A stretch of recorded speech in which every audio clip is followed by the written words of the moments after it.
Chapter 11. The Proposal. The snowstorm had passed, leaving the camp wrapped in silence. Ice clung to the branches of the trees, glittering faintly under the pale light of the moon. Elias and Emma walked side by side down the path to the lake. It had become their place, where silence wasn't empty, where words weren't always needed. But tonight, the air felt different. Heavy. Elias carried something inside him that he couldn't ignore any longer. They reached the dock. The boards groaned beneath their boots. Emma pulled her scarf tighter, watching her breath drift into the night air.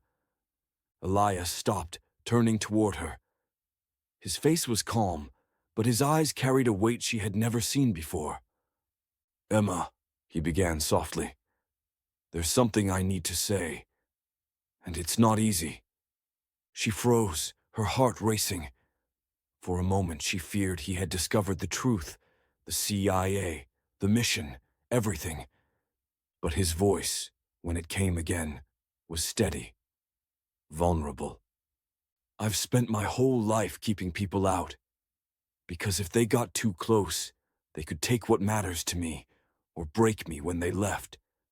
But you..." He took a step closer, his breath warm in the cold night. "You're different. You're not noise. You're the quiet I didn't know I needed." Emma's chest tightened, tears threatening as his words sank in. Elias reached into his coat pocket, pulling out a small, simple ring. Silver.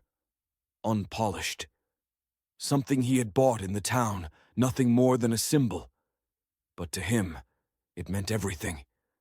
His hand trembled slightly as he held it out.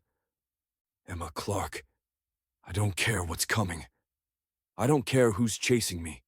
The only thing I know for certain is that I want you with me. Will you marry me?" Emma's breath caught. The world around her fell silent. No CIA, no specter, no lies, no danger. Just him. Just Elias. Tears spilled down her cheeks as she nodded, her voice breaking into a laugh and a sob all at once. "Yes. Yes, Elias. 1,000 times. Yes."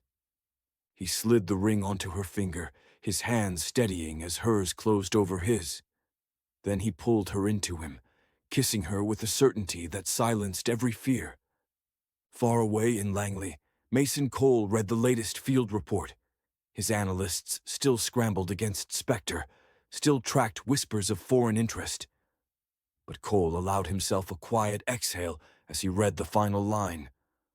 "Ward and Clark are now engaged." He tapped the report with one finger and said to no one in particular, "Good.